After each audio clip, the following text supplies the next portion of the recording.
Chapter 3 of Time in Arda.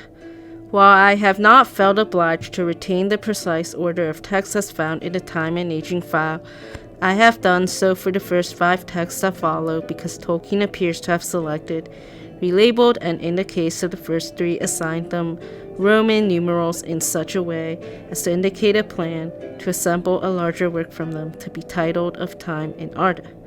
In the case of the first text, originally called Timescales, Tolkien assigned it a number and a new tile. 1. The Quendi compared with men. The second text, originally called Youth of the Quendi, was likewise assigned a number and a new title. 3. Natural Youth and Growth of the Quendi. If there ever was a text 2, it appears no longer to reside in the Time and Aging folder. The third text was simply assigned a number, otherwise retaining its original title. 4. Summary of the Eldarin traditions concerning the awakening and of the legend of the Kuiven-Yarna. Additionally, all the sides of these texts that had not previously been struck through were then renumbered continuously from 1 to 15. All these modifications were made in red ballpoint pen, which may be significant to the titles supplied in the top margins of the sides of the subsequent 2 texts, likewise in red ballpoint pen, though they were not assigned a number nor were the sides renumbered continuously with the first 3 texts. Thus, The Waking of the Quendi was written in the top margins of the sides of both versions of the 4th text, and March was written in the top margins of the sides of both versions of the 5th text, which originally had the title of just Quendi. Apparently, subsequent to the selection and modifications of the first 3 texts, Tolkien began a new typescript version of the assembled text, though in the event only getting partway through the newly renamed first text, which thus now serves as a sort of cover sheet for them. This typescript occupies 2 sheets, with the text ending at the bottom of the second sheet. All Elvish terms are typed with a red ribbon, as is the extensive footnote on Quenya terms for love. As far as it goes, this typescript closely follows the manuscript version presented here as Chapter 4, Timescales below, but with enough differences in detail that I give it here in full. Of Time in Arda. 1. The Quendi compared with men. The Valar, having entered Arda and being therefore confined within its life, must also suffer its slow aging, perceiving it as a growing weight upon them, since they are to the total Irma of Arda in many ways similar to the Fair within the corporeal Heroa of the incarnate Horumbari. Footnote 1. The full significance of this statement will become clear in Part 2 of this book, especially in Chapter 15, Elvish Reincarnation, and cf. my introduction to Part 2.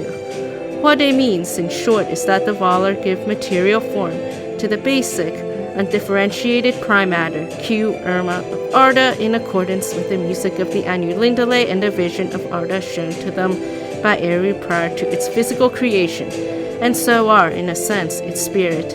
End footnote. The Quendi, being immortal within Arda, also aged with Arda as regards the Heroar, but since, unlike the Valar, whose true life was not corporeal and who assumed bodily forms at their own will, as Raymond, the being of the Quendi was incarnate and consisted naturally of the union of a Fea and a Heroa, this aging was felt chiefly in the Heroa. This, as the Eldar say, was slowly consumed by the Fea, until instead of dying and being discarded to dissolution, it became absorbed, and eventually became no more than a memory of its habitation of old, which the Fea retained. Thus they have become now usually invisible to human eyes. But this has taken long ages to come about. In the beginning, the Heroar of the elves, being supported and nourished by the great strength of their Fëanor, were vigorous, resisting hurts and healing such as they suffered swiftly from within. Their aging was therefore extremely slow by the measure of men, though they were in their earlier days as physical as men, or even more so, more strong, energetic, and swift in body, in taking greater delight in all bodily pleasures and exercises. If we disregard the actual time, measured in the sun years of Middle-earth, but use years merely as units, of measurement in the growth from birth to maturity proper to each kind, it will be observed that the elves closely resembled men in this process. They reached maturity of the body at about the age of 20 and remained in full physical vigor until about the age of 60. After that, the Fea and its interests began to dominate them. At the age of about 100, one of the Quendi had reached a stage similar to that of a mortal of full age and wisdom. The normal period, therefore, for marriage and the begetting and bearing of children and their nurture, which were among the greatest delights of the Quendi and Arda, was between about the ages of 20 and 60. The Quendi differed, however, from men in several important aspects if we speak only of them in the early ages of their life in Arda. 1. Their Feyar never reached maturity in the sense that they ceased to be able to grow by further increase of knowledge and wisdom, but they did reach a stage within memory, of thought and labor, and of the events of history, general, and to each one particular, began to be a burden, or at least began more and more to occupy their minds and emotions. This development, however, which marks the true aging of the elves, did not concern the elder days, and first became evident during the Second Age, increasing rapidly during the Third Age when the dominion of men was finally achieved. 2. Individuals were more variable even than among men. This may be ascribed to the variability of the elvish Feyar and native force and talents, greater than any variation seen among men, and the more powerful influence which these Feyar exerted upon their bodies. The ages, therefore, defined above 20, 60, 100 are only general and approximate. After maturity, their minds and wills had far more control than is the case with men over the events of the body and over the direction and serial ordering of the uses of the body's powers.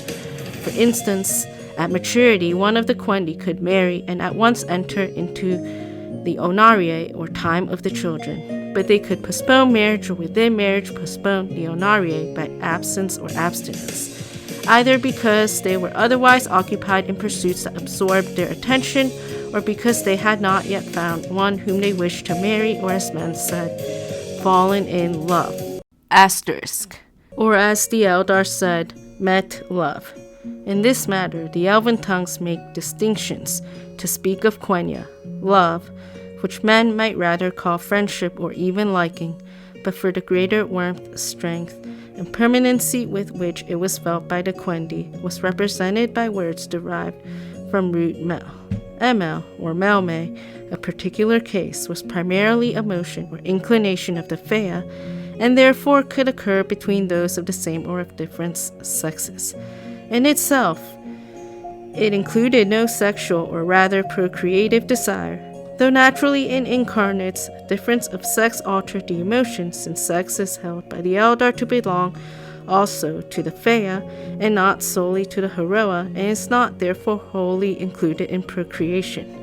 Sexual desire for marriage and procreation was represented by the term yerme, but since this did not occur normally without melme on both sides, the relations of lovers before marriage or of husbands and wives were often described also by melme. Two other groups of words also refer to feelings that we should often call love, those related to root and dill and to root and dur. Root and dill may be compared with the Greek element phil occurring in such words as anglophile and bibliophile, or in such as philosophy. It expressed a deep concern for or interest in things or objects of thought rather than in individuals or persons, and so was equivalent to the arts and sciences of men, though it surpassed them in intensity and in the element of affection. Thus, Earendil, a lover of the sea, or Ornendil, a lover of trees. It was often found in names such as Elendil, development, Elendil, Elfwine, lover of the elves, Valendil, Oswine, lover of the Valar, root, and dill. NoME may be called love because, while its mainspring was a concern for things other than self for their own sakes, it included a personal satisfaction in that the inclination was part of the lover's native character, and study or service of the things loved were necessary to their fulfillment. N asterisk. Footnote 2. Elendil, development Elendil, The TS here actually reads development Eldil, but this seems a likely typographical error. CF. The form derivation Elendil becomes Elendil in the preceding MS version, with a citation of Quenya Old English pairings here of the names Valendil, Oswine, lover of the Valar and Godfriend respectively, and Elendil, Elfwine, lover of the elves and Elfriend respectively. See the significant paired use of these same names in the C. 1937 The Lost Road, V7FF, the C. 1945 Notion Club Papers, especially Part 2, IX222FF, and the subsequent drowning of Anadune, IX331FF. The typescript ends with this lengthy note at the bottom of a page, with only root and dirt following, indicating the intent to begin a discussion of the stem dir, as in the manuscript version, but apparently never taken up.